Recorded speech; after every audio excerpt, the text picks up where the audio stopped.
Hello my dear adventurers, it's time once again to gather close to the flickering hearth and let the world beyond these walls fade into gentle silence. Tonight, we embark on a journey into the shadowed glens of the Scottish Highlands and the mystical corners of Ireland, where ancient folklore speaks of creatures that walk the boundary between our world and realms unseen. We're delving deep into the legend of the Cat Sìth, those enigmatic fairy cats whose tales have echoed through the centuries, whispered in crofts and cottages on dark winter nights. Picture yourself standing on a windswept highland moor as dusk settles over the heather.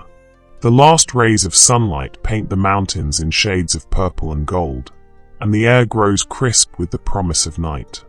In the gathering darkness, you might catch a glimpse of something moving through the bracken, something larger than any house cat should be, its fur as black as the space between stars, save for a single spot of white upon its chest like a badge of the other world. This is the realm of the Cat Sìth, and tonight, we shall explore every corner of its mysterious domain. The Celtic lands have always been places where the veil between worlds grows thin, where ancient stones remember songs older than Christianity, and where the old ways linger in the hearts of the hills. Among all the strange and wondrous beings that populate Celtic mythology, the Cat Sìth holds a particularly fascinating position. Neither wholly benevolent nor entirely malevolent, these fairy cats embody the complexity and ambiguity that makes Celtic folklore so endlessly captivating. So settle yourself comfortably, perhaps with a warm drink in hand, and let the cares of the modern world drift away like morning mist. We have much ground to cover tonight, from the origins of these mysterious creatures to the elaborate rituals communities developed to protect themselves from the Cat Sìth's more dangerous proclivities. We'll explore funeral customs that turned into celebrations, discover the real animals that may have inspired the legends, and uncover how these tales connect to traditions you might recognize even today. The story of the Cat Sìth is more than just another creature from folklore. It's a window into how our ancestors understood the world, how they navigated the uncertain spaces between life and death, between the natural and supernatural, between the known and the unknowable.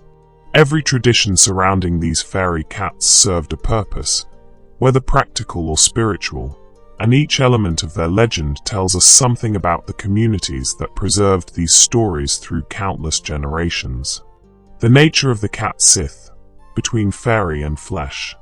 When we speak of the Cat Sìth, we're discussing a creature that exists in that peculiar space where folklore and reality blur together.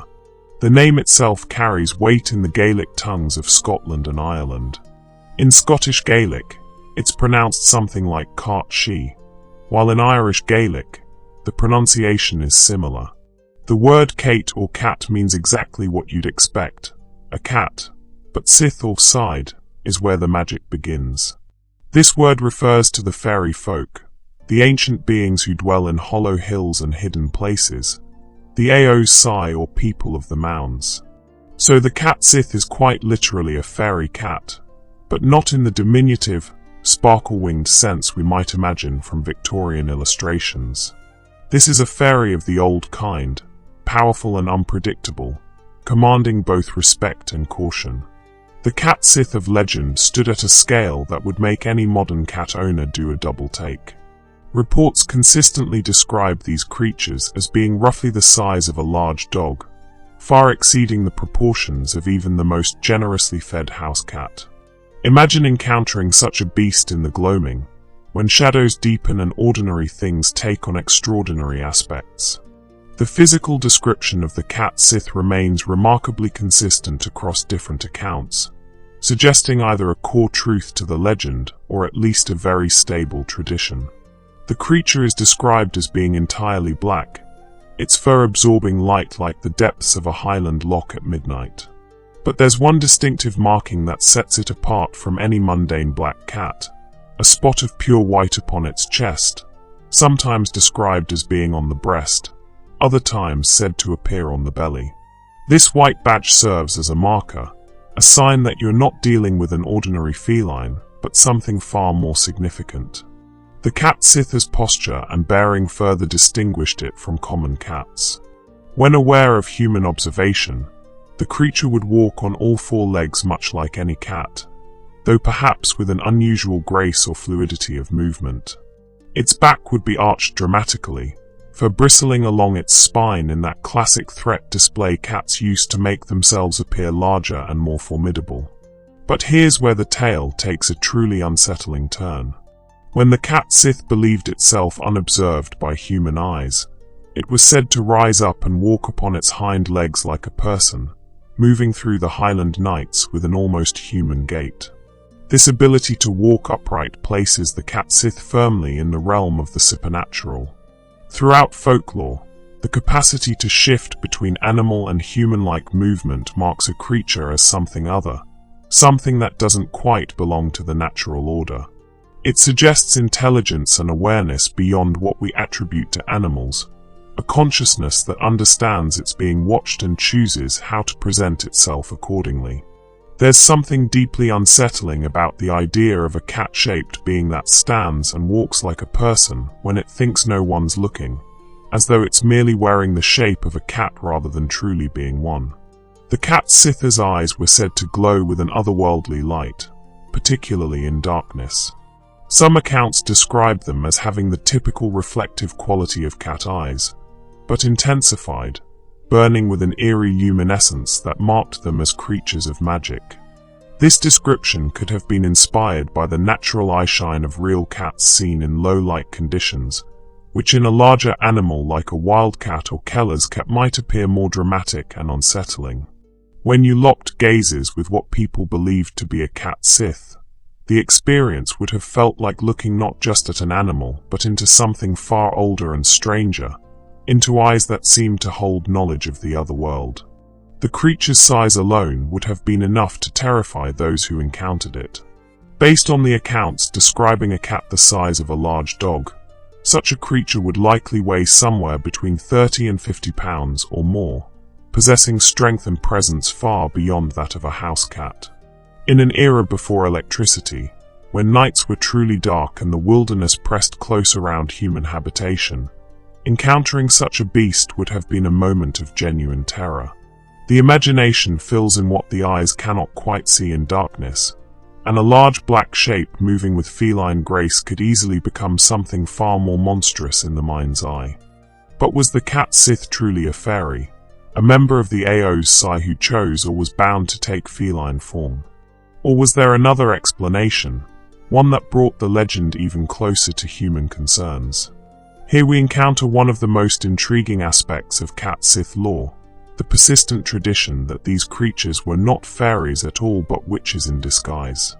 This alternate interpretation suggests that certain individuals skilled in the dark arts possessed the ability to transform themselves into the shape of a great black cat, allowing them to move unseen through the night and work their magic away from prying eyes. According to this tradition, a witch could assume feline form through some arcane process, transforming herself into a Cat Sìth to accomplish whatever mysterious business witches needed to conduct under cover of darkness.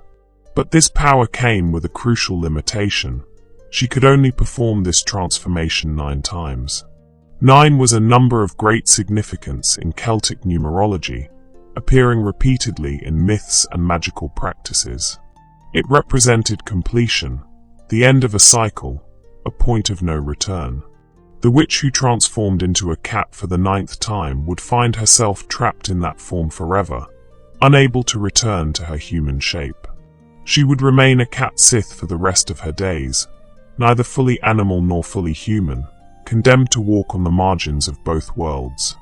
This element of the legend is often pointed to as a possible origin of the common saying that cats have 9 lives, though the connection, while compelling, remains a matter of folkloric interpretation rather than documented fact. This interpretation of the Cat Sìth as a transformed witch rather than a true fairy adds layers of complexity to the legend. It connects the fairy cat tradition to the broader current of witch beliefs that ran through Celtic lands, particularly as Christianity took hold and began to reframe pagan magical practices in more sinister terms. A fairy cat might be dangerous, but it was part of the natural order of the otherworld, operating according to its own rules. A witch in cat form, however, was something deliberately choosing to take this shape for her own purposes, perhaps malicious ones. The two interpretations, fairy and witch, were not necessarily seen as contradictory. In Celtic belief, the boundaries between different types of supernatural beings were often fluid and uncertain. The fairy folk themselves could be capricious and dangerous, and those with knowledge of old magic might well have been able to petition them for the power to change shape. A witch might be part fairy herself, or might have entered into some compact with the Aos side that granted her such abilities. The lines between categories blur and merge, just as the Cat Sìth itself moved between the human world and the other world. What matters in understanding the Cat Sìth is not necessarily determining whether it was really a fairy or a witch, but recognizing that for the people who told these stories and took precautions against these creatures, both possibilities were equally real and equally concerning. The Cat Sìth represented a tangible supernatural threat, something that could affect their lives, their livelihoods, and even their immortal souls. Whether that threat came from the realm of fairy or from human practitioners of forbidden magic was perhaps less important than knowing how to protect oneself from its malevolent aspects. The festival of Samhain and the milk offering. As the wheel of the year turned toward winter's darkness, the Celtic people marked a festival that would echo through the ages, eventually transforming into the Halloween we know today. Samhain, celebrated on the last day of October and 1st of November, was a time when the veil between worlds grew thin as gossamer, when the dead might walk among the living, and when supernatural beings of all kinds gained greater power to affect the mortal realm. It was during this liminal time that the Cat Sìth became particularly active and particularly dangerous, and it was also when specific rituals needed to be performed to ensure the fairy cat's favor rather than their curse. Samhain marked the end of the harvest season and the beginning of winter, that dark half of the year when the earth slept and survival was never guaranteed. The ancient Celts divided their year into two main seasons, the light half beginning at Beltane in May and the dark half beginning at Samhain. This wasn't merely a change in weather, but a fundamental shift in the nature of reality itself. As darkness grew ascendant, so too did the powers associated with the otherworld, the realm of the dead, and all manner of supernatural forces. On Samhain night, the Cat Sìth would emerge from wherever they dwelt during the rest of the year, prowling through the countryside with purpose and intent. One of their primary targets was the farms and crofts scattered across the Scottish Highlands and Irish countryside. More specifically, they sought out cows, those essential animals whose milk sustained families through the long winter months. According to the tradition, a Cat Sìth could curse a household's cattle, causing them to stop producing milk entirely. For a family dependent on dairy products for their own sustenance and perhaps for trade, such a curse could spell disaster. But the Highlanders and Irish country folk were not without recourse. They had developed a specific custom designed to appease the Cat Sìth and turn its power from cursing to blessing. The ritual was simple in its execution, but profound in its implications. Before retiring on Samhain night, the head of the household would place a saucer or small bowl of fresh milk outside the door, leaving it as an offering to any Cat Sìth who might pass by. This wasn't merely a superstitious gesture, but a carefully maintained tradition that communities took seriously. The milk had to be fresh, not soured or spoiled, demonstrating respect for the fairy cat and acknowledgement of its power. It would be placed in a clean vessel and set in a prominent location where it could easily be found. Some accounts suggest the milk should be set on the doorstep itself, the threshold between inside and outside, between the human domain and the wild world beyond. Others speak of placing it near the byre where the cows were kept, both to protect the cattle specifically and to make the offering convenient for a Cat Sìth on its rounds. The belief held that if a Cat Sìth discovered this offering and found it satisfactory, the creature would drink the milk and, in exchange, bestow its blessing upon the household. This blessing manifested most directly in the continued health and productivity of the family's cattle. The cows would give milk abundantly throughout the coming year, ensuring the family's prosperity. But the blessing might extend further, bringing good fortune in other aspects of life, protecting the household from misfortune, and marking the family as one that showed proper respect to the powers of the other world. However, the consequences of failing to leave out milk for the Cat Sìth were grave indeed. A household that neglected this obligation, whether through forgetfulness, disbelief, or simple miserliness, would find themselves on the receiving end of the fairy cat's curse. The Cat Sìth would use its supernatural power to curse the family's cows, causing their milk to dry up completely.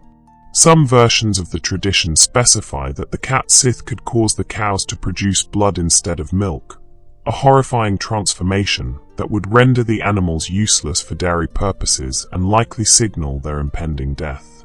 This wasn't a curse that could be easily lifted. Once a Cat Sìth had cursed a household's cattle, the family might find themselves without this crucial resource for an entire year or longer. The economic and practical impact could be devastating. Without milk, there would be no butter, no cheese, none of the dairy products that formed a significant portion of the Highland diet. If the family had been dependent on selling dairy products, they would lose that income as well. The curse served as a powerful incentive to maintain the tradition of the milk offering. The practice of leaving out offerings for supernatural beings was not unique to the Cat Sìth, of course. Throughout Celtic lands, it was customary to leave food and drink for various members of the fairy folk.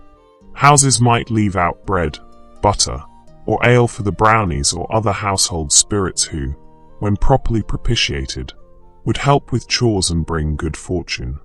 The milk for the Cat Sìth fit into this broader pattern of maintaining relationships with the supernatural beings who shared the landscape with human communities.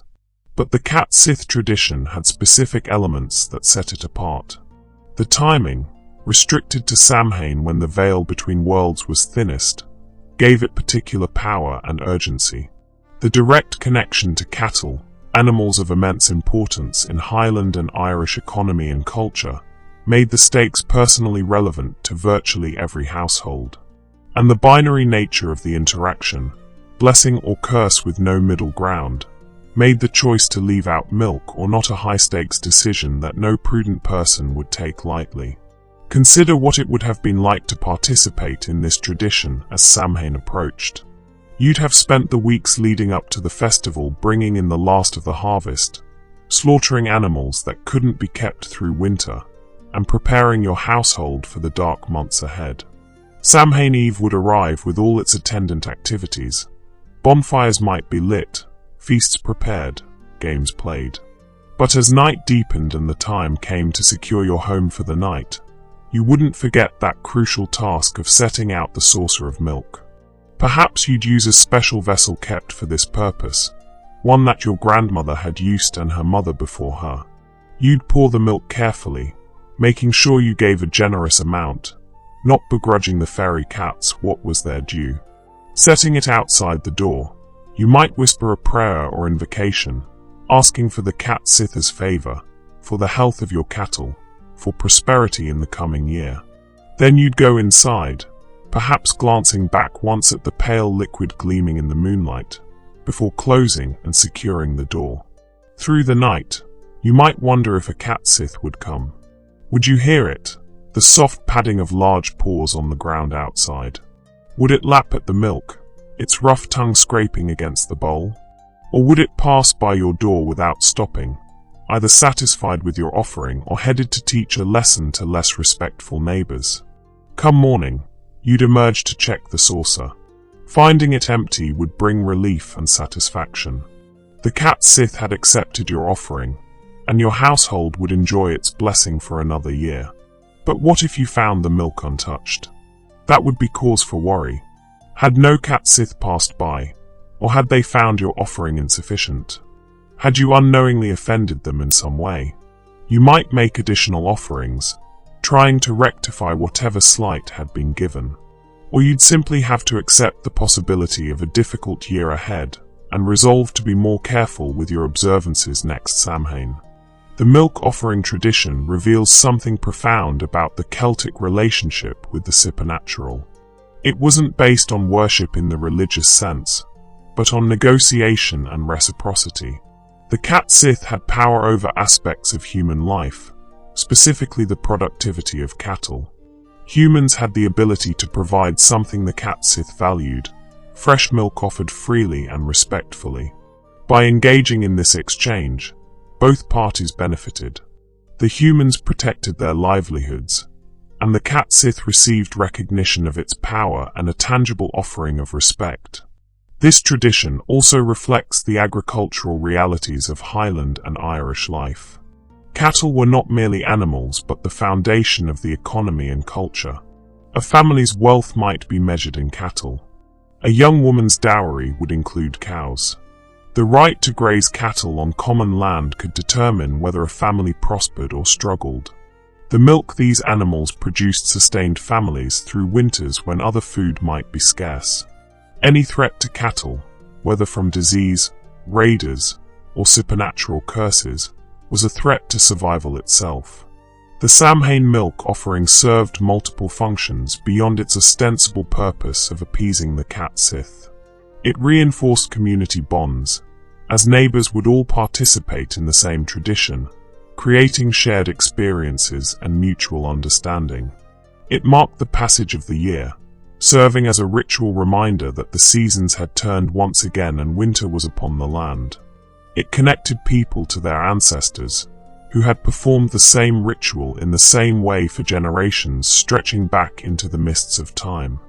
And perhaps most importantly, it provided a sense of agency and control in an uncertain world. Highland life in previous centuries was precarious. Weather, disease, warfare, and simple bad luck could destroy a family's fortunes in a season. But here was something you could do, a concrete action that might protect your household from at least one form of misfortune. Leaving out milk for the Cat Sìth cost relatively little, just a small amount of milk and the time to set it out. But the potential benefit, protection from a curse that could ruin your cattle and devastate your livelihood, was immense. From that perspective, it would have been foolish not to participate. The tradition persisted for centuries, passed down from parents to children, maintained even as other aspects of Celtic paganism gave way to Christianity. In some areas of Scotland and Ireland, you can still find people who remember their grandparents or great-grandparents leaving out milk on Halloween night, though the practice has now largely been explained away as leaving treats for visiting fairies in general rather than specifically for the Cat Sìth. The knowledge of why the milk was left, and what it was meant to prevent, has faded from common memory in many places. Yet the tradition's longevity speaks to its power within the culture. For something to survive centuries of religious and social change, it must resonate deeply with the people who practice it. The Samhain milk offering for the Cat Sìth clearly met real psychological and social needs, even if those who participated would not have articulated it in those terms. It was simply what you did, part of the rhythm of the year, as natural as bringing in the harvest or lighting the fires against the winter dark. Guardians of the dead, the Feill Fadalach tradition. While the Cat Sìth's association with Samhain and cattle curses might cause concern, it was the fairy cat's relationship with death that truly filled Highland communities with dread. The Cat Sìth was believed to possess a terrifying power, the ability to steal the souls of the recently deceased before they could make their journey to whatever afterlife awaited them. This belief gave rise to one of the most fascinating funeral customs in Celtic tradition, the Feill Fadalach, or late wake, an elaborate practice designed specifically to protect the dead from the Cat Sìth's predations. To understand the significance of this tradition, we need to grasp how the Highlanders and Irish conceptualized the moment of death and what immediately followed. When a person died, their soul didn't instantly depart for heaven, hell, or the other world.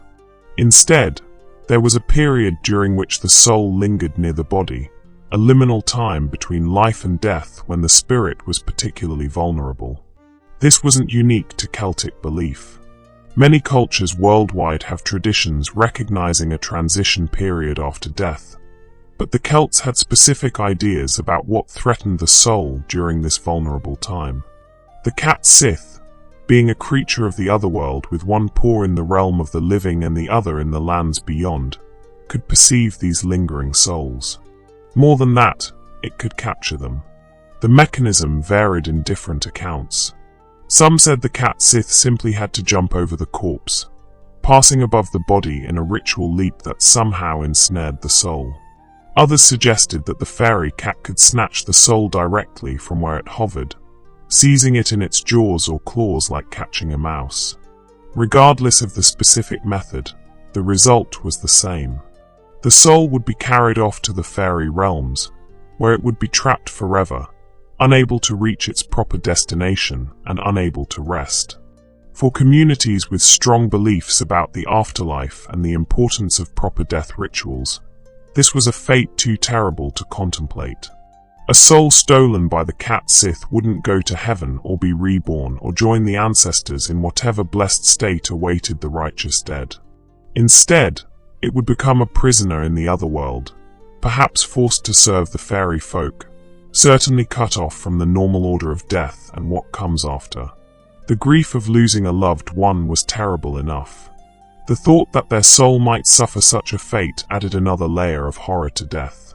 So the Highland communities developed the Feill Fadalach, an elaborate wake that served as protection against the Cat Sìth. The name translates roughly as late wake or late vigil, emphasizing that this practice extended well beyond what a normal wake might encompass.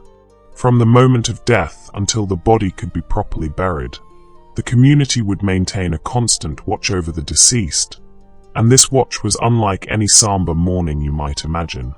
The fundamental principle of the Feill Fadalach was distraction. The community needed to keep any lurking Cat Sìth away from the room where the body lay. To accomplish this, they would fill the house with noise, movement, games, and celebration. This wasn't disrespectful to the dead. Rather, it was the greatest honor the community could give, mounting such an elaborate effort to protect the soul of their departed friend or family member. The Feill Fadalach demonstrated love and respect through action, through the willingness to spend days engaged in this protective ritual. The watchers would gather in the main room of the house or in a barn or outbuilding large enough to accommodate the community. They would play music, not sorrowful dirges but lively tunes, the kind that would normally accompany dancing and celebration. Fiddles would sing out, pipes would wail, drums would beat, and voices would join in song. The goal was to create such an auditory barrier that any Cat Sìth approaching would be drawn to investigate the noise rather than seeking out the quiet room where the corpse lay.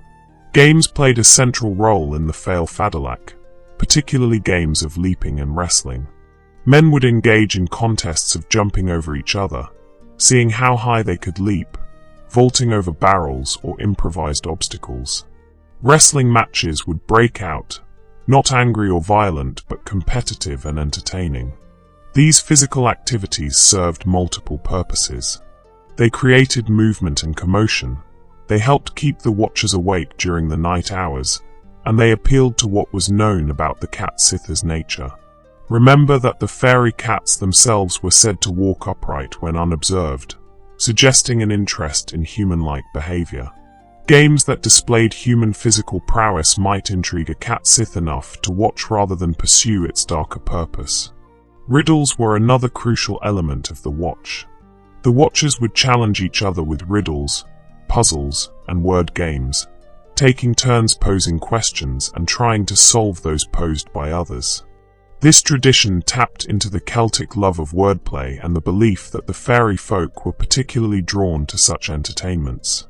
A Cat Sìth who came close enough to hear the riddles being posed and solved might become engrossed in the mental challenge, staying to listen rather than seeking out the vulnerable soul in the next room. Music, games, and riddles continued through the day and night without cessation.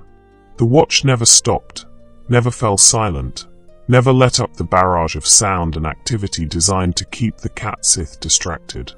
Community members would take turns participating, with fresh people arriving to spell those who needed rest, ensuring that the protection never faltered. It was a true community effort, with everyone understanding their role in safeguarding their departed neighbor.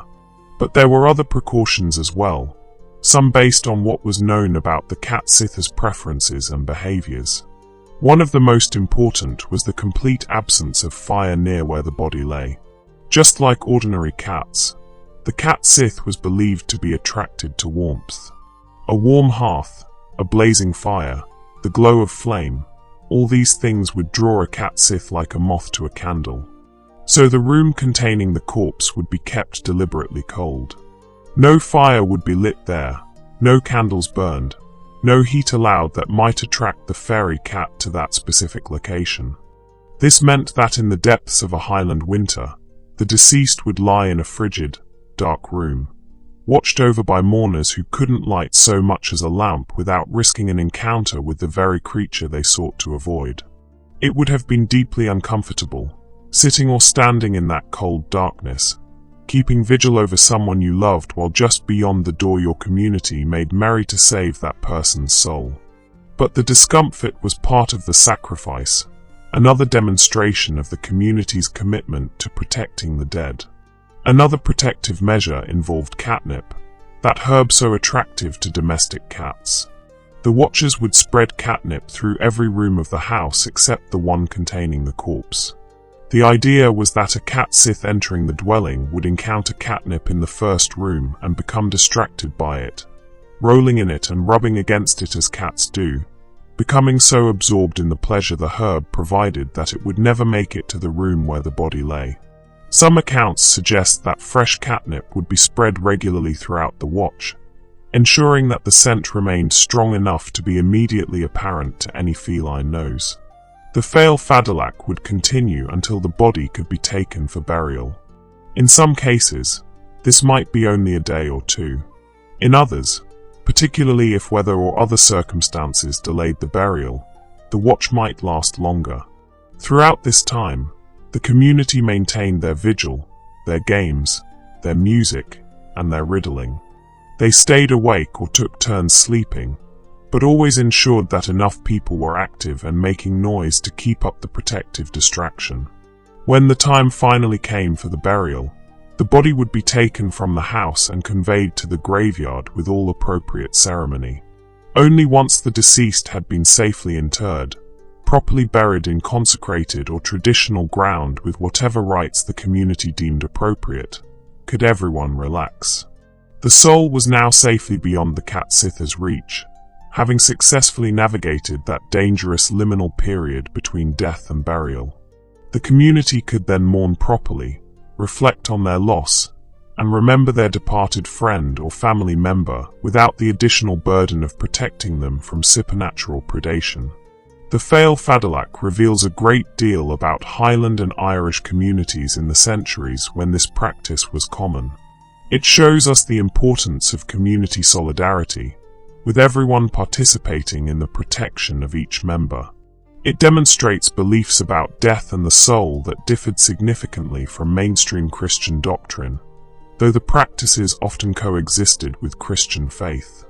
It displays a pragmatic approach to dealing with supernatural threats, not through prayer alone but through specific actions designed to exploit what was known about the Cat Sìth's nature and preferences. There's also something deeply moving about the Feill Fadalach when you consider it from a more human perspective. Imagine losing someone you love, a parent or sibling or child. The grief would be overwhelming, the sense of loss profound.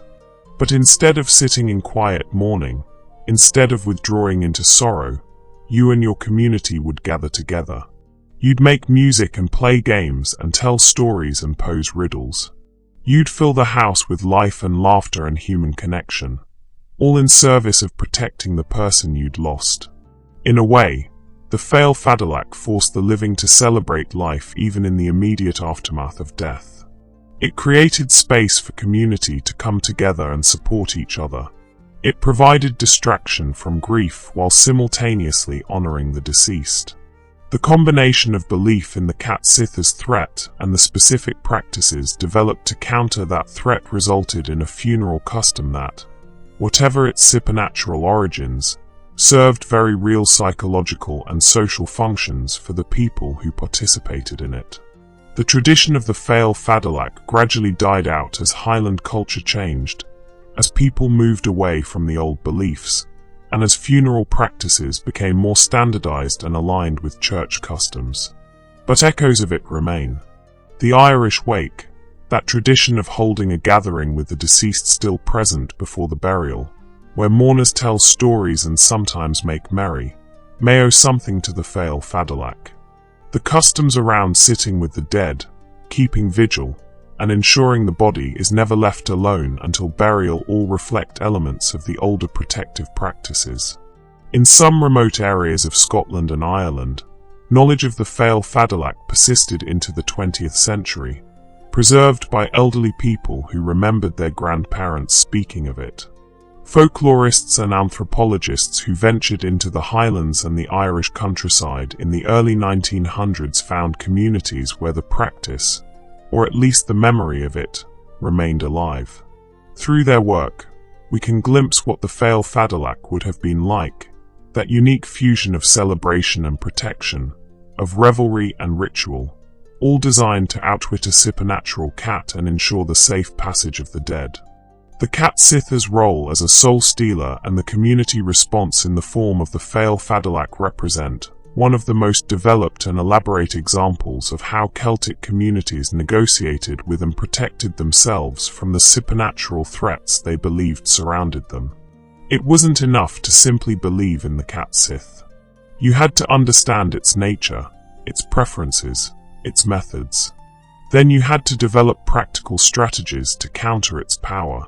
The Feill Fadalach was the result of generations of accumulated knowledge and experience, refined over time into a practice that communities believed worked, that kept their dead safe from the fairy cats prowling in the darkness.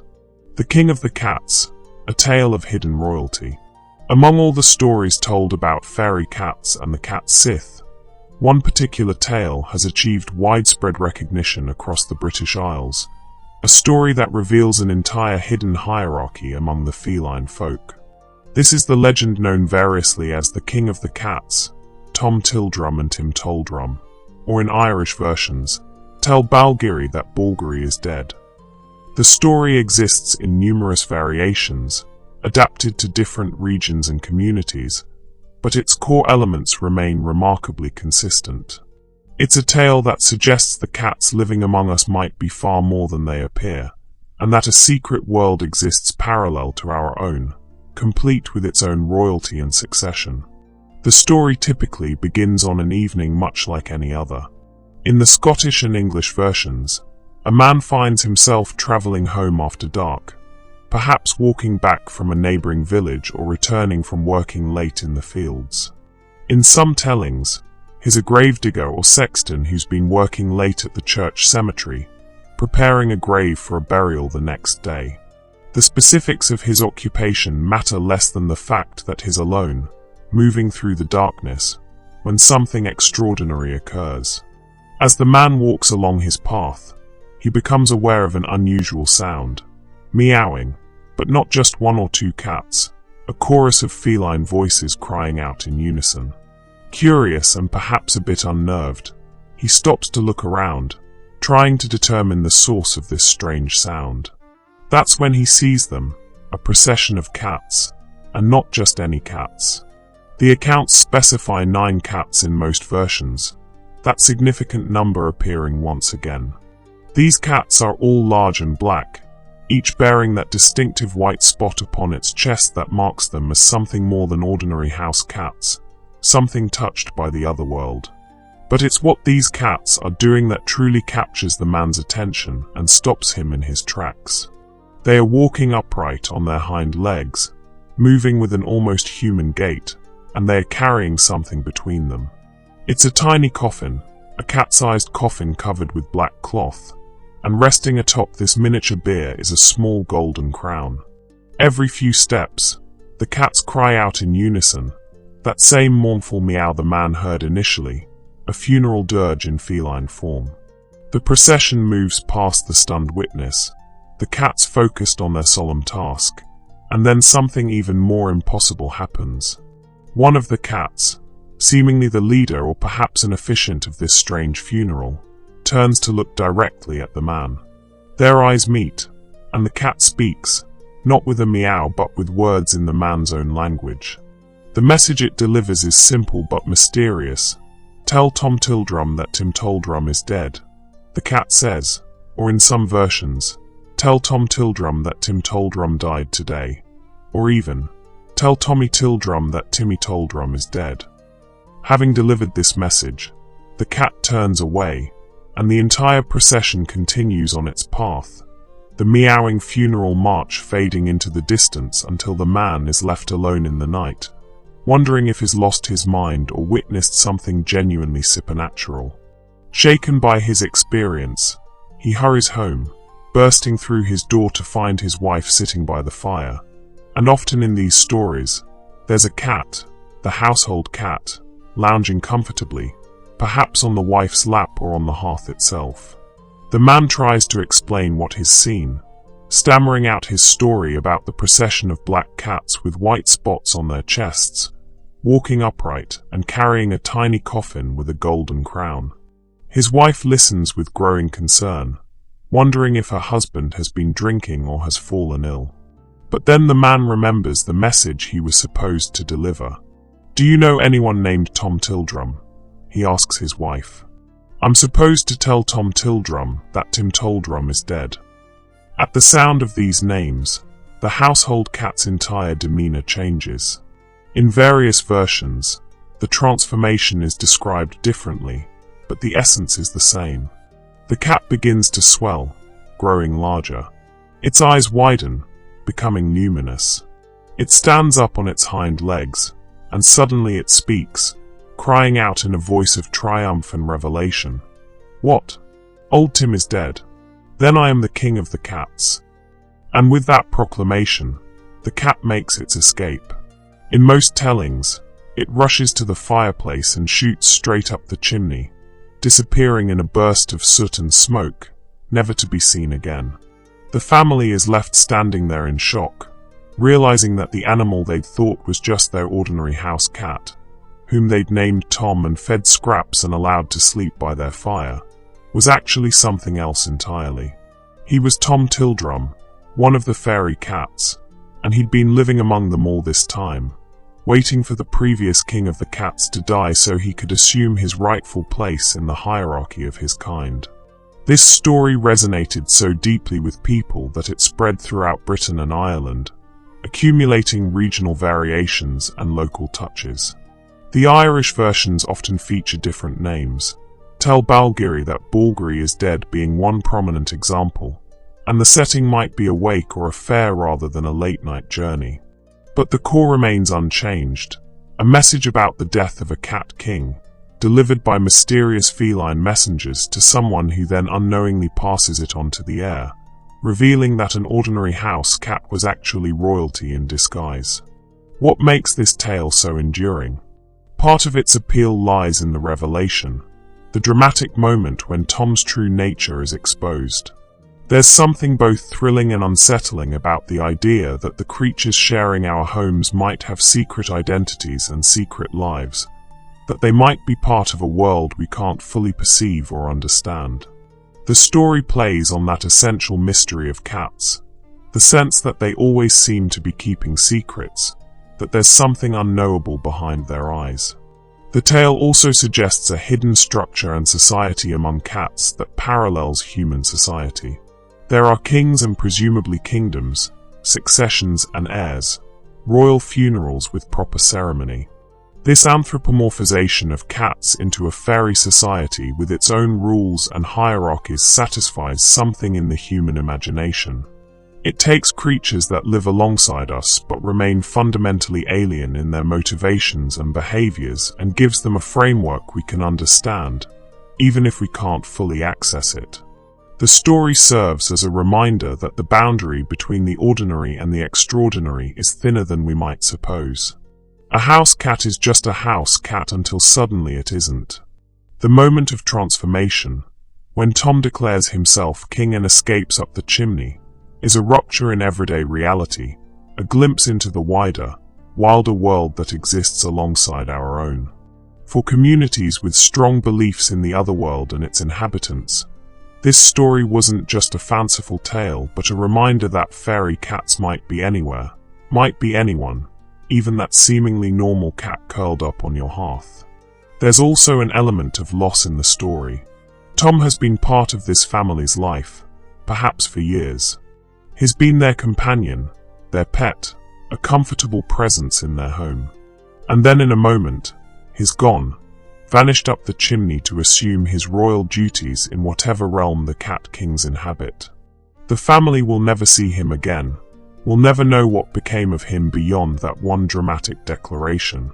There's a melancholy to that disappearance, a sense of something precious suddenly and irrevocably lost.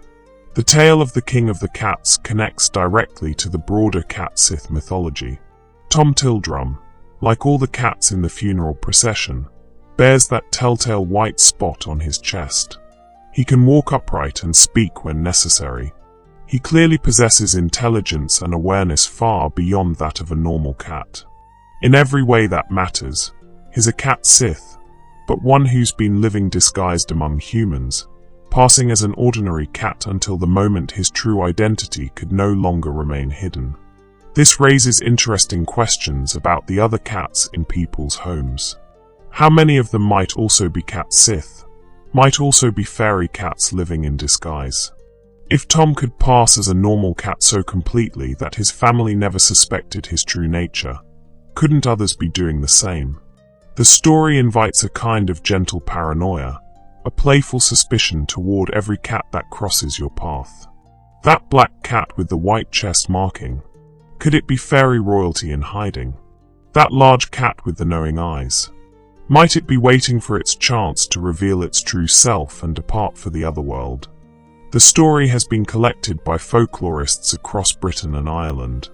Joseph Jacobs, a prominent collector of English fairy tales, included a version in his More English Fairy Tales published in 1894. Walter Scott mentioned that it was a well-known nursery tale in the Scottish Highlands in the 18th century. The persistence of the story across centuries and regions speaks to its deep roots within the oral tradition. Based on how widely it spread and how consistently its core elements remained intact, we can infer it likely originated centuries before these documented versions, passed down through countless retellings around hearths on winter nights. In modern times, the story of the King of the Cats has found new life in various media. It's been adapted into children's books, referenced in fantasy literature, and used as inspiration for characters in games and films. The image of Tom Tildrum ascending to become the King of the Cats has become iconic, a symbol of hidden identity and transformation. Even people who don't know the full story often recognize the phrase, the King of the Cats, as signifying something mysterious and magical. The tale serves as a perfect example of how Cat Sìth legends could take forms that were both entertaining and unsettling, playful and profound. It doesn't carry the dread of the soul-stealing tales or the agricultural anxiety of the Samhain curse. Instead, it operates in a more whimsical register, though with undertones of mystery and loss. It's the kind of story that makes you look at cats differently, that adds a layer of enchantment to everyday encounters with felines. And perhaps that's the real power of the tale. It suggests that magic might be closer than we think, hiding in plain sight, waiting only for the right moment or the right words to reveal itself. Every cat becomes potentially more than just an animal. Every meow might be trying to tell us something. And somewhere out there, in some realm we can't quite reach, there's a kingdom of cats with a king on a throne, and that king might once have been your household pet, called home by destiny and the death of his predecessor. Big Ears and the Dark Ritual of Tegem. While many Cat Sìth legends carry an element of wonder or mystery, there exists a darker strand of the tradition, one that speaks to humanity's capacity for cruelty and the desperate lengths people might go to in pursuit of supernatural power.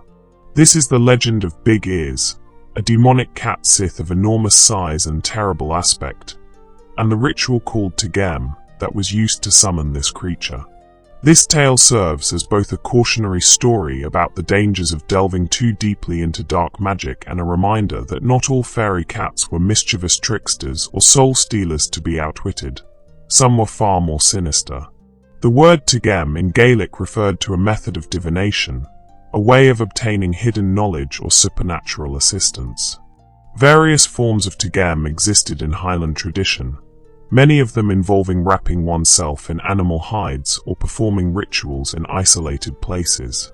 But the Tegem nan cat, the Tegem of the cats, stood apart in its brutality and the fearsome nature of what it summoned. This ritual, fortunately rare and universally condemned even in the times when belief in such things was common, involved the systematic torture of cats over an extended period. According to the accounts that have survived, primarily from Christian writers who were naturally hostile to such pagan practices, the Tegem nan cat required participants to roast cats alive over a fire for 4 days and 4 nights without cessation. We should note that many of these descriptions come from sources intent on portraying pre-Christian practices in the darkest possible light, which means the details may have been embellished or distorted. The ritual would typically be performed by a small group, often described as 2 men, who would shut themselves away in a remote barn or bothy, far from the eyes of their community. They would build a fire and begin the horrific process, taking cats, one after another, and subjecting them to this agonizing death. The screams of the tortured animals would echo through the night, audible to anyone within earshot, though the remote location of the ritual meant few would hear. As the cats died in agony, their cries were believed to summon others of their kind. Black cats would begin to appear, drawn by the suffering of their fellows, first 1 or 2, then more, their numbers growing as the ritual continued. These cats were not ordinary felines but Cat Sìth, fairy cats, and they would gather outside the place where the ritual was being performed, adding their voices to the chorus of screams and wails. The men performing the Tegem were forbidden from eating during the entire 4-day period, adding an element of physical ordeal to the spiritual transgression they were committing. They could drink water but could consume no food, weakening their bodies even as they attempted to force the otherworld to yield up its secrets. This combination of cruelty, endurance, and isolation was designed to break down the barriers between the human world and the realm of the Cat Sìth, to force a response from the most powerful of that kind. On the 4th night, as the ritual neared completion, the master of the Cat Sìth would finally appear. This was Big Ears, a creature of nightmare proportions. He was described as an enormous cat, far larger than any normal Cat Sìth, with huge, pointed ears that gave him his name. His eyes burned with an unholy yellow fire, and his very presence was said to fill those who beheld him with overwhelming terror. Big Ears was not merely a fairy cat but a demonic entity, a dark spirit that had taken feline form, or perhaps the most ancient and powerful of all Cat Sìth, elevated or transformed into something close to a deity of his kind. The appearance of Big Ears marked the climax of the Tegem. The entity would approach those who had performed the ritual and offer them a bargain. In exchange for the suffering they had caused and the boundaries they had violated, Big Ears would grant them wishes or answer their questions.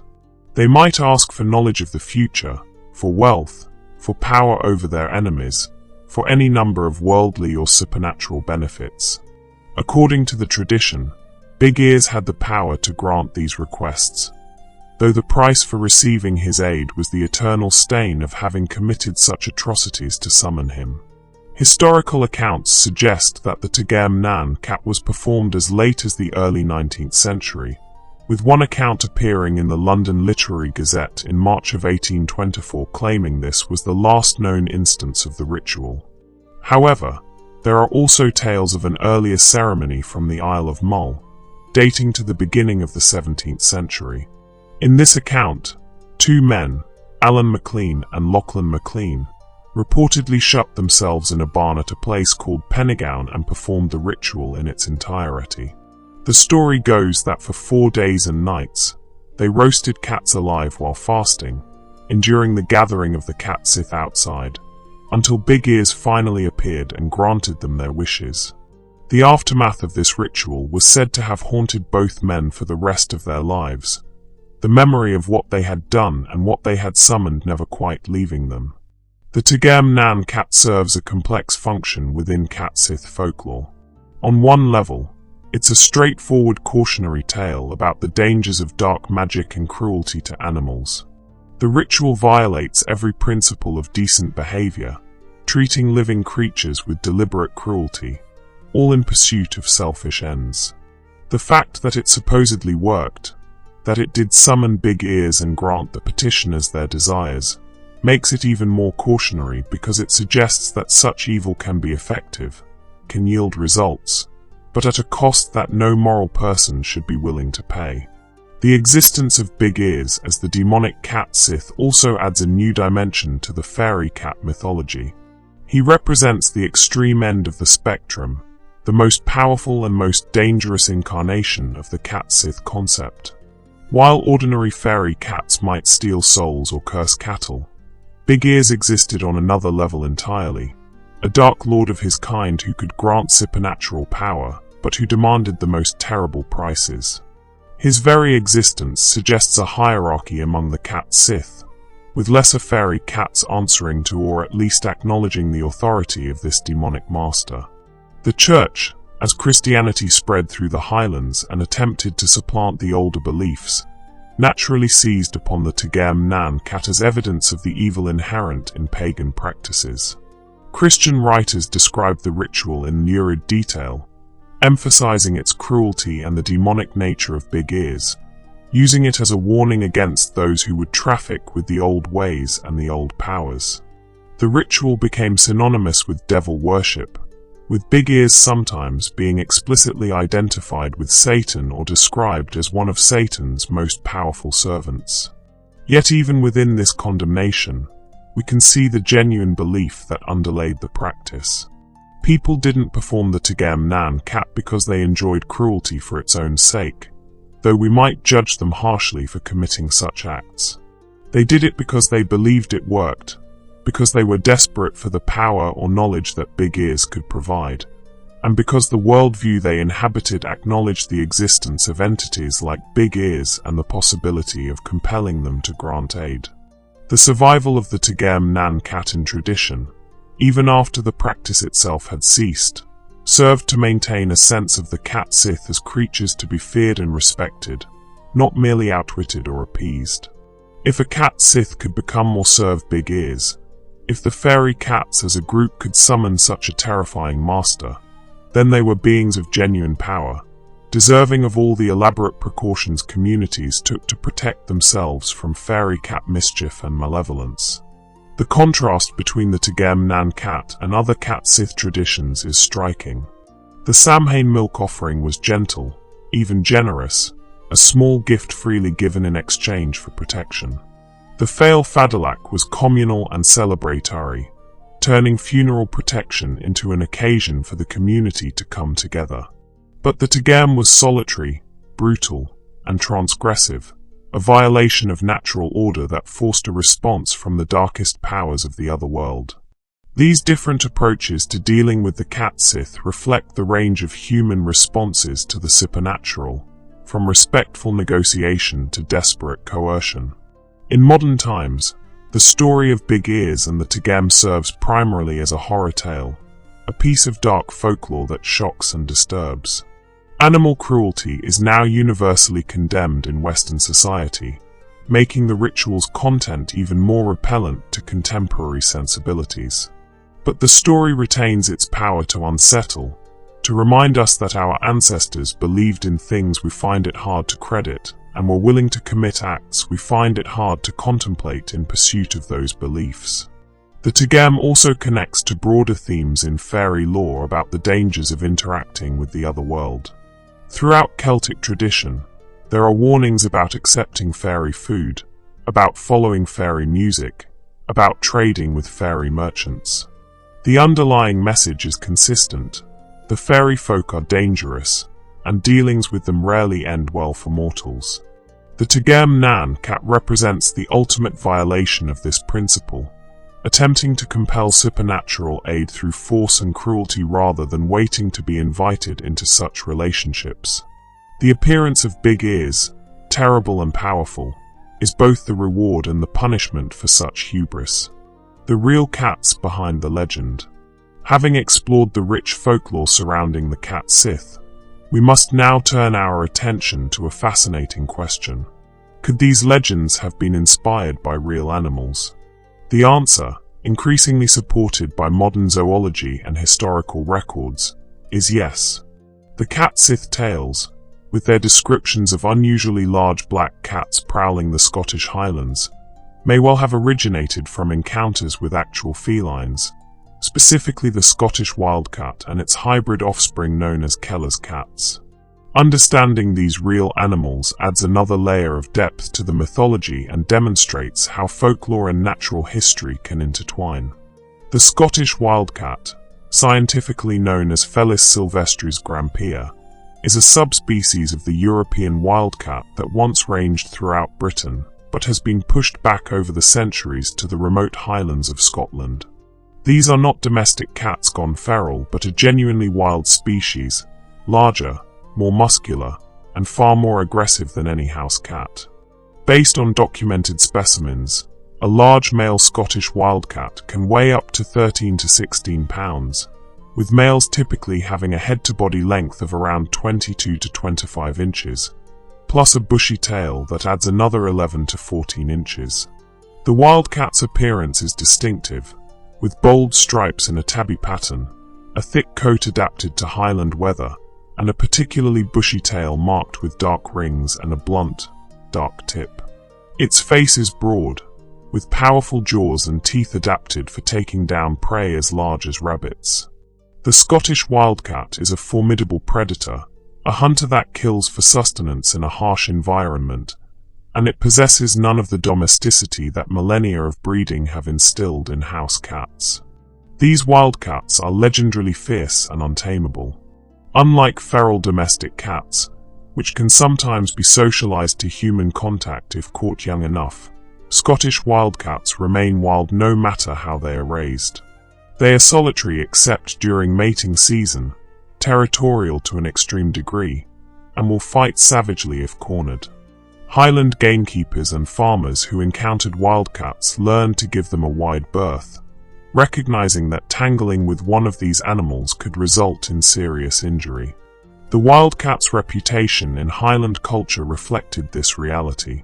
Several Scottish clans adopted the wildcat as a heraldic symbol, incorporating it into their crests and mottos. Clan Chattan, Clan Mackintosh, and Clan MacGillivray all feature wildcats in their heraldry, with mottos that emphasize the creature's fearsome nature.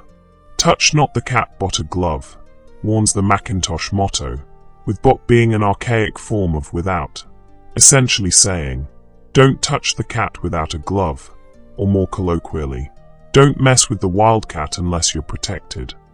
This wasn't a reference to house cats, but to the genuine wild animal that shared the Highland landscape with humans. But while the Scottish wildcat is impressive, it doesn't quite match the Cat Sìth descriptions. Wildcats are tabby-striped, not black, and while large for cats, they are not quite the size of a dog as the legends describe. This is where the Kellas cat enters the story. In the 1980s, researchers began documenting the existence of unusual cats in the Scottish Highlands, cats that were all black, significantly larger than house cats, and possessed of a fierce, untamable nature. These creatures were eventually recognized as hybrids, the offspring of matings between Scottish wildcats and domestic or feral cats. The Kellas cat takes its name from the village of Kellas in Moray, where one of the first specimens was captured and examined scientifically in 1984. This particular animal was documented as being approximately 15 inches tall at the shoulder and measuring 43 inches from nose to tail tip, making it substantially larger than a typical house cat and closely matching the size of a dog description found in Cat Sìth legends. Its fur was entirely black, without the tabby striping of a purebred wildcat, and it possessed the muscular build and powerful limbs of its wild parent. Kellas cats are natural hybrids, born when a Scottish wildcat mates with a domestic or feral cat.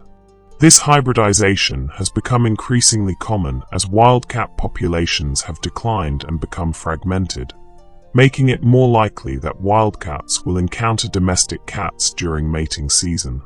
The resulting hybrids can inherit traits from both parents, sometimes producing cats with the size and wildness of the Scottish wildcat combined with color variations including pure black that can appear in domestic cat populations. The existence of Kellas cats provides a compelling explanation for at least some Cat Sìth sightings, though it's important to note that folklore and natural observation likely influenced each other in complex ways. Imagine a Highland crofter or shepherd encountering a Kellas cat in the gloaming, that twilight time when visibility is poor and the imagination is primed to interpret ambiguous sights as something supernatural. The cat would be much larger than expected, possibly moving with an unusual gait due to its powerful wildcat-inherited hind legs. It would be entirely black except for perhaps a small patch of white on the chest, a marking that can appear in cat hybrids. It would likely arch its back and bristle if it felt threatened, making itself appear even larger. In low light, with adrenaline flowing and cultural expectations shaped by generations of Cat Sìth stories, such an encounter could easily be interpreted as a fairy cat sighting. The witness might report that the cat seemed to move unusually, perhaps even appearing to walk on its hind legs in certain moments due to the way it navigated rough terrain with its powerful rear limbs. The glowing eyes reported in Cat Sìth legends would correspond to the normal eyeshine of cats' reflective tapetum lucidum, perhaps appearing more intense in a large cat with correspondingly larger eyes. The aggressive, untamable nature of Kellas cats and Scottish wildcats also aligns well with the more dangerous aspects of Cat Sìth legends. These weren't creatures you could simply shoo away like a domestic cat. They were genuinely dangerous if provoked, capable of inflicting serious wounds, and utterly fearless when it came to defending themselves. A confrontation with a Kellas cat, particularly for someone unprepared for its size and ferocity, would be a memorable and frightening experience, the kind of encounter that would be retold and perhaps embellished. Several taxidermied Kellas cat specimens exist in Scottish museums, including specimens at the Royal Scottish Museum in Edinburgh and the Elgin Museum in Murray. These preserved animals demonstrate the impressive size and distinctive appearance of these hybrids, providing physical evidence for a phenomenon that was long considered purely legendary. Researchers who've examined multiple specimens note considerable variation among them, with some leaning more toward wildcat characteristics and others showing more influence from their domestic cat parent. The discovery and scientific documentation of Kellas cats has led researchers to reconsider other aspects of Cat Sìth legends. Some scholars now speculate that certain Pictish stone carvings, including one at Golspie that shows a cat-like creature standing atop a salmon, might actually depict Kellas cats or their wild ancestors. While this interpretation remains a matter of scholarly debate, it suggests that the Picts, who inhabited Scotland before the arrival of the Scots and who left behind mysterious carved stones, clearly recognized and attributed significance to large, unusual cats in their environment. The connection between Kellas cats and Cat Sìth legends doesn't diminish the folklore but enriches it.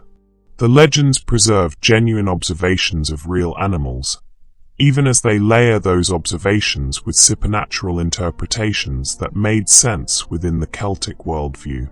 Someone who encountered a Kellas cat didn't have the framework of genetics and hybridization to explain what they'd seen. But they did have the framework of fairy cats, of creatures from the otherworld that took feline form, and that explanation fit their observation perfectly. It's worth noting that the hybridization between Scottish wildcats and domestic cats that produces Kellas cats is now seen as a serious conservation concern. The Scottish wildcat is critically endangered, with some estimates suggesting fewer than 400 individuals that could be considered pure wildcats remaining in the wild, though exact numbers are difficult to determine due to ongoing hybridization. This genetic mixing threatens to dilute the wildcat gene pool to the point where distinct wildcats might effectively disappear, absorbed into a broader population of hybrids. Conservation efforts now focus on protecting remaining wildcat populations and managing the interactions between wildcats and domestic cats in highland areas. The irony is stark. The real cats that likely inspired Cat Sìth legends are themselves now threatened with extinction. The Scottish wildcat, that fearsome beast that clans adopted as their symbol, that inspired stories of fairy cats and supernatural encounters, now barely hangs on in the most remote corners of its former range. If current trends continue, future generations might only know wildcats and Kellas cats from museum specimens and old photographs, just as they know Cat Sìth legends from collected folklore. This connection between myth and reality, between the supernatural cats of legend and the very real hybrid felines of the Highlands, reminds us that folklore often has roots in genuine observation and experience. The people who told Cat Sìth stories weren't simply making things up from whole cloth. They were trying to make sense of their encounters with unusual animals in their environment. Animals that didn't quite fit their understanding of normal cats, but that were clearly real and present in their landscape. The Cat Sìth legends, enriched by knowledge of Scottish wildcats and Kellas cats, become a bridge between the natural and supernatural worlds. They are stories about real animals transformed by cultural interpretation into something magical, tales that preserve ecological observations while embedding them in a framework of meaning that extended far beyond simple natural history. In understanding both the folklore and the biology, we gain a richer appreciation for how our ancestors perceived and interacted with the world around them. Cultural impact and legacy. The Cat Sìth, though rooted in specific Celtic traditions, has cast a long shadow through culture and history, influencing everything from clan heraldry to modern popular culture. To fully appreciate these fairy cats, we need to examine how they've been remembered, represented, and repurposed across the centuries, and how their legend continues to resonate even in our skeptical modern age. In Highland Scotland, the Cat Sìth wasn't merely a creature of fireside tales, but a symbol of ferocity and independence that found its way onto clan crests and into martial traditions. The wildcat, whether understood as a natural animal or as interchangeable with the fairy Cat Sìth, became associated with warrior culture.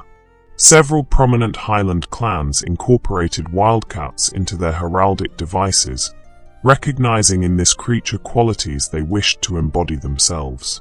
Clan Macintosh, one of the most prominent clans in the Confederation known as Clan Chat Tan, features a cat in its crest with the motto "Touch not the cat, but a glove." This wasn't an expression of affection for cuddly pets, but a warning that the clan, like the wildcat or Cat Sìth, should not be approached without proper caution and respect. The cat in the crest is shown with back arched and fur bristled, in the classic threat display that the Cat Sìth was said to adopt when it wanted to demonstrate dominance. Other clans with cat-related heraldry include Clan Sutherland, whose duke bears the Gaelic title Morair Chat, meaning Great Man of the Cats, and Clan MacGillivray, with their motto "Touch not this cat." The region of Caithness, in the far north of Scotland, has a name that some scholars interpret as deriving from elements meaning Land of the Cats, suggesting that cats, whether wild or fairy, held particular significance in that area even in ancient times. The Picts, who inhabited Caithness and Sutherland, may have taken their name from a word related to cats, though this etymology remains debated among historians.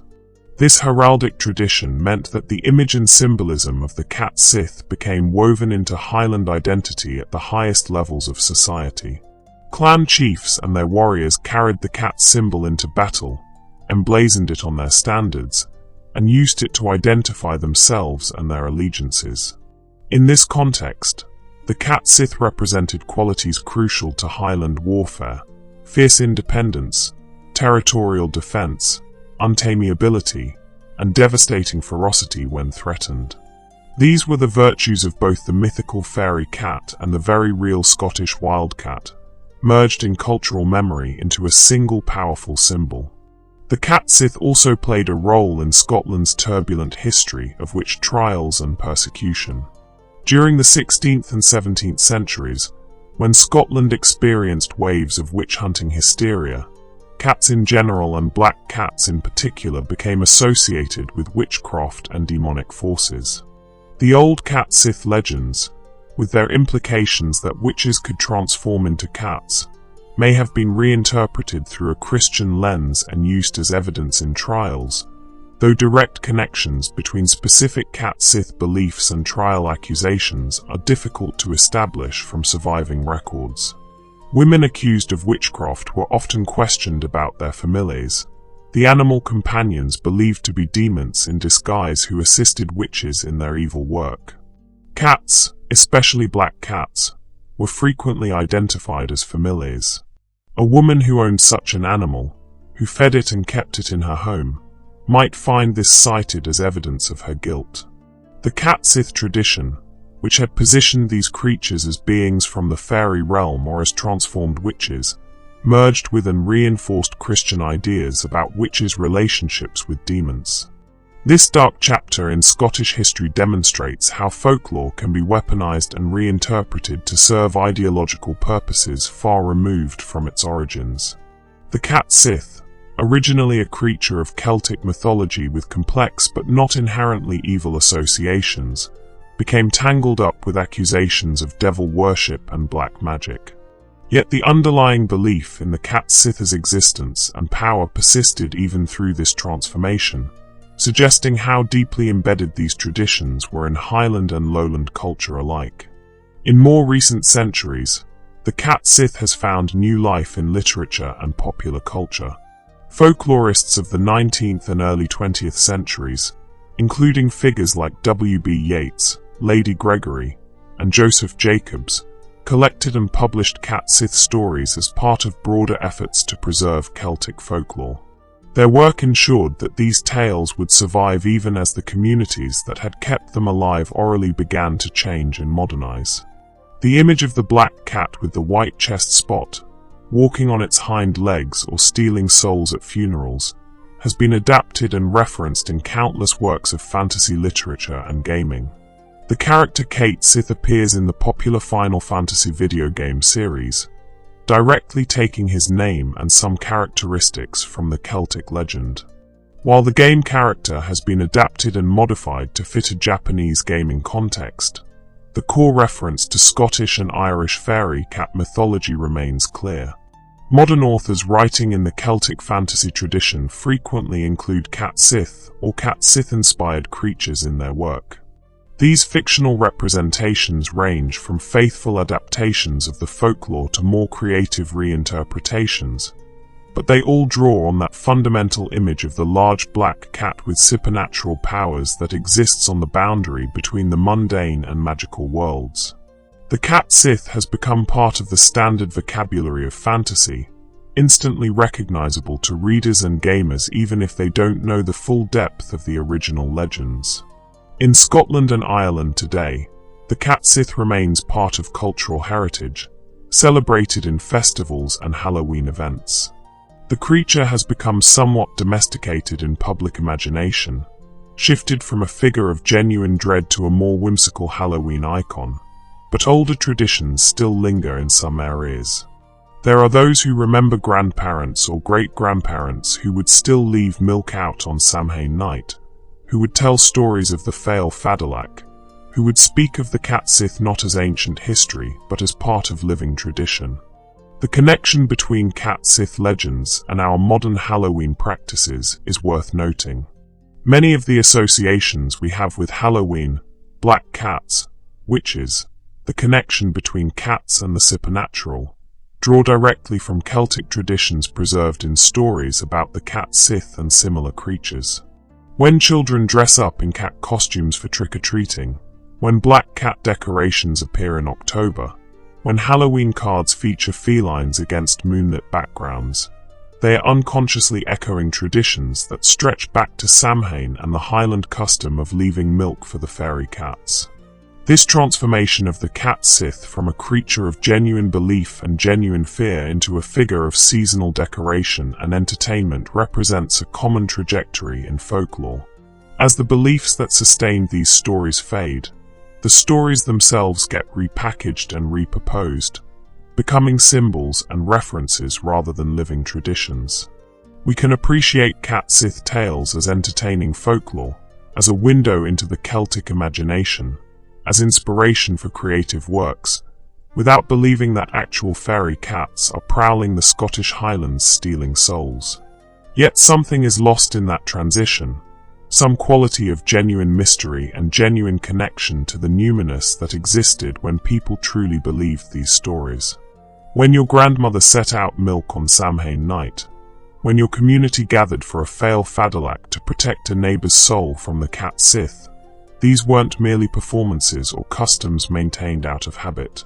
They were acts with weight and meaning, ways of engaging with a world understood to be full of powers beyond human control, powers that had to be respected and negotiated with for survival and prosperity.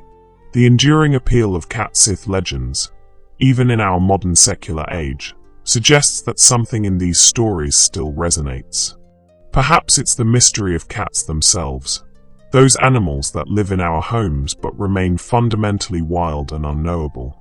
Perhaps it's the appeal of thinking that the world might still harbor genuine magic, genuine otherworlds, genuine mysteries that scientific understanding hasn't quite explained away. Or perhaps it's simply that these are good stories, well-crafted tales that have survived because they satisfy something in the human imagination.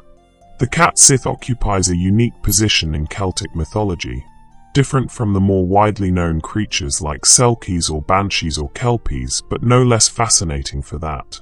These fairy cats, with their distinctive markings and their dual nature, with their capacity for both blessing and curse, with their connection to death and transformation, and the hidden world of fairy royalty, represent a rich vein of folklore that continues to reward exploration and study. And so we circle back to where we began, to windswept Highland moors and Irish glens where the old stories are still remembered, even if they are no longer quite believed. The Cat Sìth prowls through those stories, large and black and marked with white, walking sometimes on 4 legs and sometimes on 2, stealing souls and cursing cattle and occasionally rewarding those who show proper respect with blessings and protection. Behind the legend lie real animals, magnificent wildcats and their hybrid offspring. Behind the rituals and customs lie real communities negotiating with a world they understood to be filled with invisible powers. And behind our modern fascination with these tales lies perhaps a longing for that sense of enchantment, that feeling that the world holds more mysteries than we've yet discovered. Conclusion: the enduring mystery.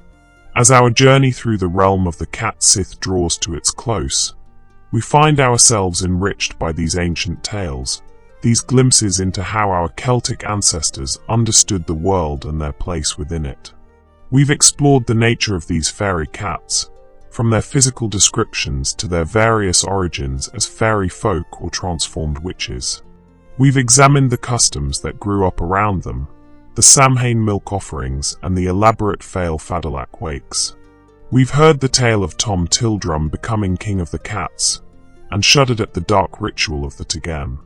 We've discovered the real animals, Scottish wildcats and Kellas cats, that likely inspired some of these legends. And we've traced how the Cat Sìth has echoed through centuries of culture and tradition. What do these stories tell us, ultimately, beyond their surface details? They speak to the Celtic imagination's particular genius for finding the magical in the everyday, for recognizing that the boundary between natural and supernatural, is not as firm as we might like to think. A cat is just a cat until it walks upright when it thinks you're not looking. A funeral is just a funeral until you need to distract soul-stealing fairy cats with games and riddles. A black cat with a white spot is just an unusual but natural coloration until you consider that it marks the creature as something from the other world. The Cat Sìth legends also reflect a sophisticated understanding of negotiation and balance in relationships with supernatural forces. You couldn't simply pray away a Cat Sìth or banish it with holy water. You had to understand what it wanted, what attracted it, what would distract or appease it. The milk offering wasn't worship but exchange, a practical transaction that benefited both parties. The Feill Fadalach employed psychology and knowledge of cat behavior to protect the dead without trying to destroy the Cat Sìth themselves. This pragmatic approach to the supernatural feels distinctly Celtic, rooted in a worldview where the otherworld was simply another part of reality rather than something wholly separate. The fairy folk, including the Cat Sìth, weren't demons to be fought or angels to be worshipped. They were neighbors of a sort, powerful and dangerous neighbors to be sure, but ones you could potentially coexist with if you followed the proper protocols and showed appropriate respect. The transformation of these beliefs over time, from living tradition to folklore to cultural reference, mirrors the broader changes in Celtic societies as they modernized and rationalized their worldview. But the stories persist, kept alive now not out of belief but out of cultural pride and artistic appreciation. Scottish and Irish heritage includes the Cat Sìth as surely as it includes bagpipes and harps, shamrocks and thistles. These fairy cats are part of Celtic identity, a link to ancestors and their way of understanding the world. For those of us who explore these stories today, whether we have Celtic ancestry or are simply drawn to the rich mythology of these lands, the Cat Sìth offers endless fascination. Every element of the legend rewards closer examination, revealing layers of meaning and connection to broader Celtic beliefs. The stories work on multiple levels simultaneously, as entertainment, as social instruction, as spiritual practice, as preservation of ecological observations, as expressions of cultural values.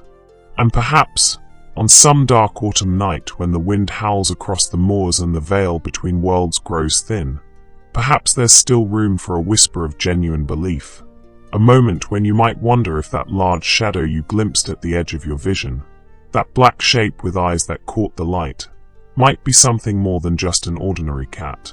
The rational mind knows better, of course, but the imagination, that part of us that responds to these ancient stories, can still entertain the possibility that somewhere in the Scottish Highlands or the hills of Ireland, the Cat Sìth still walks.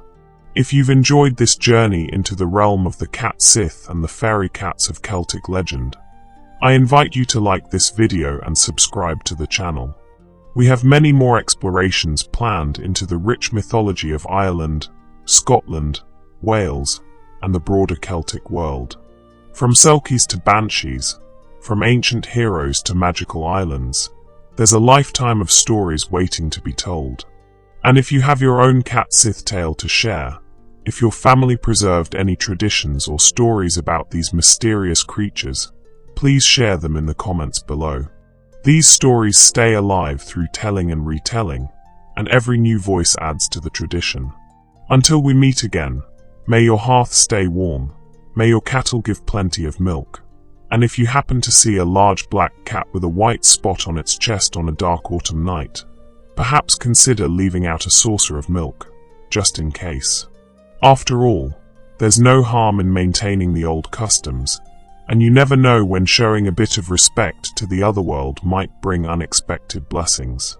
Thank you for joining me tonight, dear adventurers. Sleep well, dream deeply, and remember that magic, whether we believe in it or not, lives on in the stories we tell and the traditions we preserve. The Cat Sìth walks still in our imaginations, and that perhaps is where all fairy creatures truly dwell, in the space between the known and the unknown, the believed and the doubted, the natural and the supernatural. Until our next journey together, may you walk in enchantment and peace.